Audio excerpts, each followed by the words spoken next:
Viewers, I just did some sorting out in the electronic stash. I'm going to put these all in the one container. Organise all these because I found some more spare parts. Got to get this capacitor off. This thing is pretty much stuffed. That's off that burnt out flow pump motor. This I'm never going to get working. It's off that fax machine. Just keep going click, tick, tick. So I lift the capacitors off that. I might stick this in here in my cap bank. 400 volts. Nichicon too. Some goodies on there I can salvage.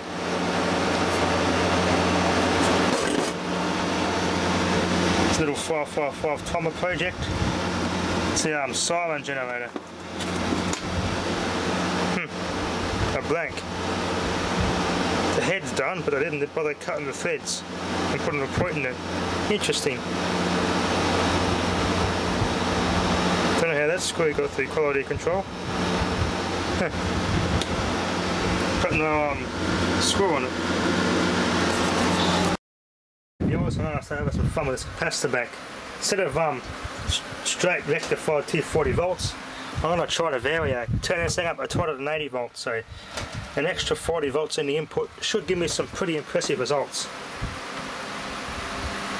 They're still well within the range. I'll give it a good multimeter check before I hook the capacitors up and see what the rectified 280 volts looks like after the rectifier.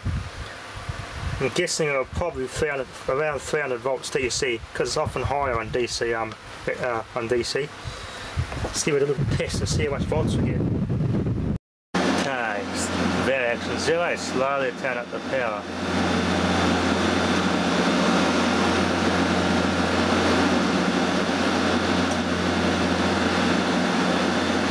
$249.5 volts DC. There you go. It's actually lower when that's 4-ball. Interesting. Oh well. Extra bit of overline. Step up the voltage a little bit might help. Unplug safety first. Alright, let's start blowing some stuff up. I'm going to be blowing up some capacitors. Transistor with the lead snapped off. Some old electrolytics. Some battery pack in and a little portable vacuum cleaner. You get cadmium dendrites, little crystals that form inside these batteries over time. And they eventually short the plates out and the batteries don't hold charge. So there's videos on the internet, you can zap these things at a welder to revive them, or a MIG welder. I've been trying it with a Black & Decker dual battery. It does charge up all the way, but it doesn't stay good for very long. The crystals inside just get hot and the battery holds its charge for a bit.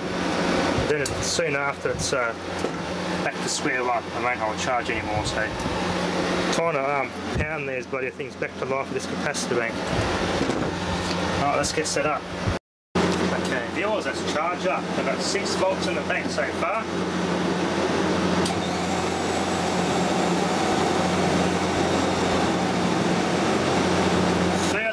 Volts.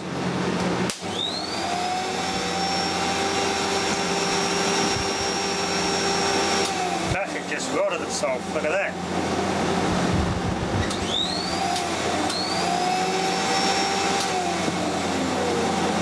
And there's only leads I've got. Power off, unplug safety first. Battery pack's holding 5.2 volts.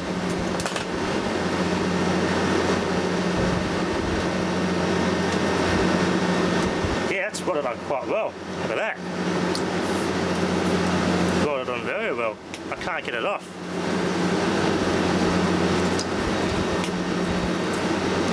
Crap, that will not come off.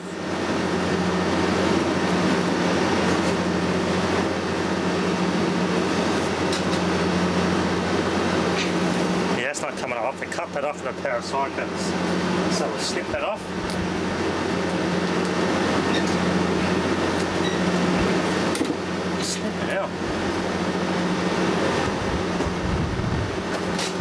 Alright, that's off. Very effective battery tab spot welder. 6.8 volts in that. Oh.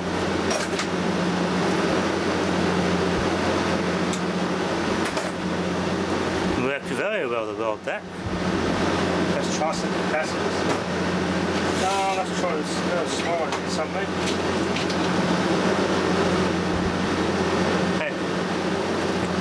KZ May, the brand of this one.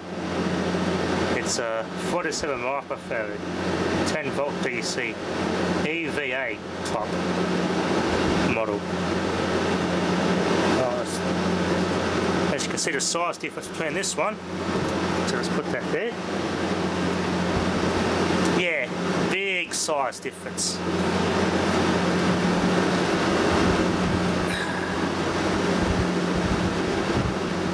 So we've got negative going to negative, and positive is over here. My chicken stick's positive, so let's see what happens. Probably going to disappear straight away. 3, 2, 1. Going to charge right up.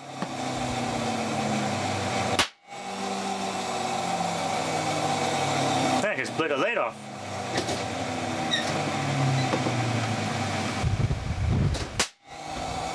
Yeah. Just blew the leads off. Let that discharge, safety first.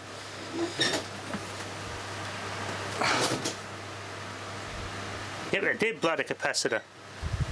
It blew the bottom out of it. And a flash. I'm going to put the safety mat down. I think put a heat brick down to protect the floor. There you go, some gas just came out. Still had a bit of pressure. I just pulled a lead out and some gas hissed out, so it actually sealed quite well. That one's finished off. Let's try another one. We've a dried out, unvented 25 volt 100 microfarad Nippon Chemicon SL series. Capacitor, let's pop this thing on negative to negative. Oh, that's reverse polarity it. Alright, it's reverse polarity. Let's see if we get any interesting results from doing that. Alright.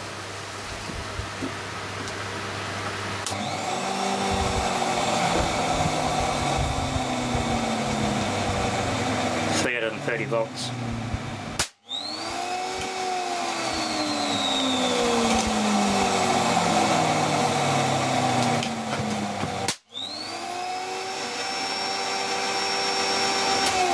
Safety first. Must have been shorted out internally, that one.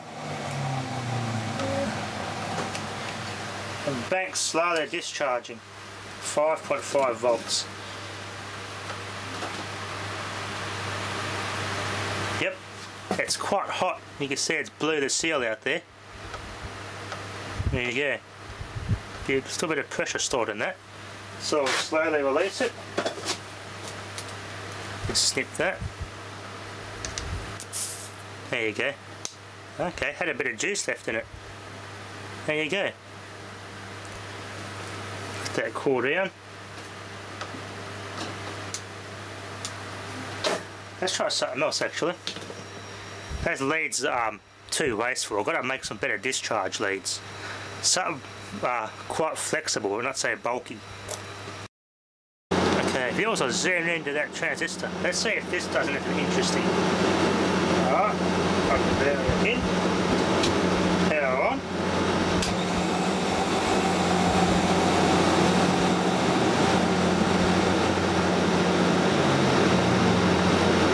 Let it charge up, 350 volts.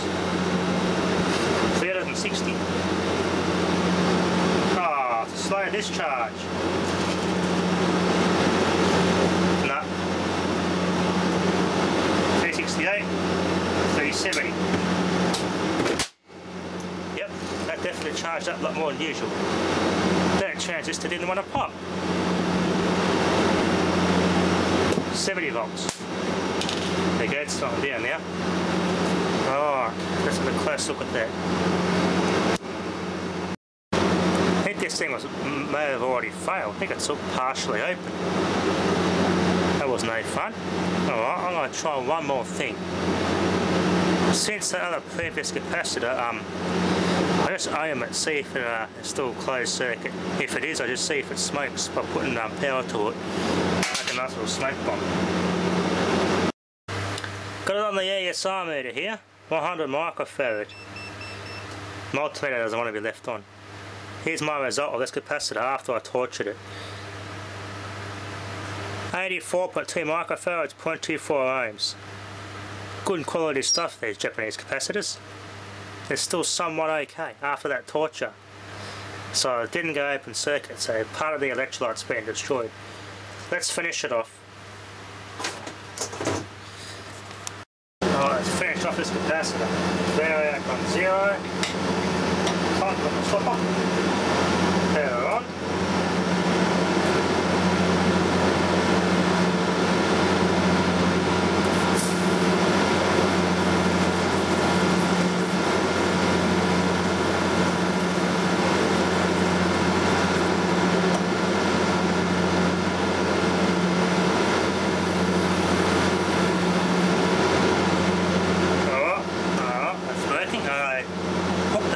Just in case it shorts out suddenly.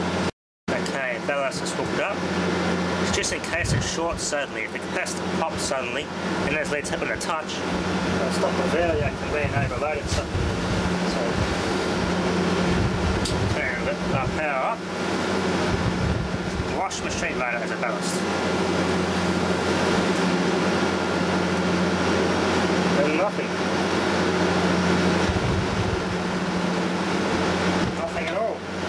Interesting. My ballast turned on. Yep, that's on. That's on. Alright, let's just check something for a second. I think a capacitor's got open circuit.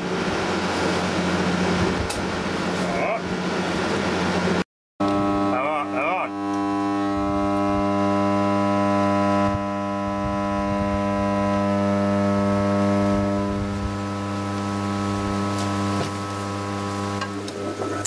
Motor's on.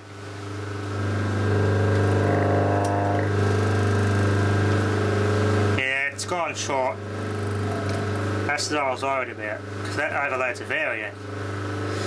And then a big Variac. This sort of plus, not only the Variac am I worried about, the bridge rectifier on this is only rated for 6 amps, so it will end up blowing that up. I think that's all the magic smoke out of that. Once you stop and start again, that's it.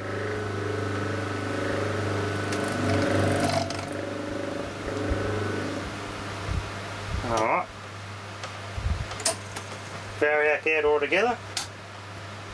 Let's try something else here. Let's see if this motor starts with this capacitor is short. Yep, 15 amps. This motor's got a lazy start winding, so I need to spin it up.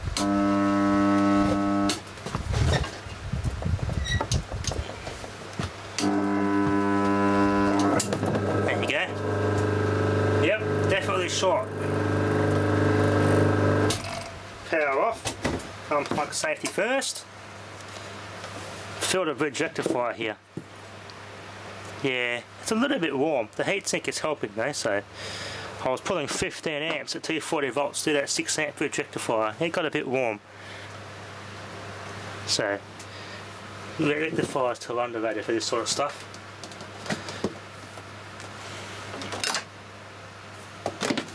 Let's see now, let's give this another test. Once you start smoking them, don't stop and start like I did in this video, because yeah, they just won't work anymore. You got to keep going. Let's give this thing a test on the ESR meter. I'll clean off that corrosive gunk, because I don't want that oxidising my connectors. Alright, we'll just connect this and see how we go. There.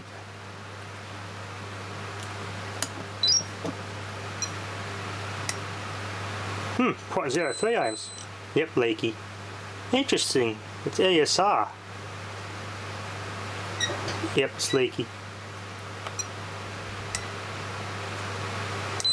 Yeah, it's dead. Interesting, I see ESR's that low though. There you go. A lot of viewers, that'll be enough for now. Thanks for watching.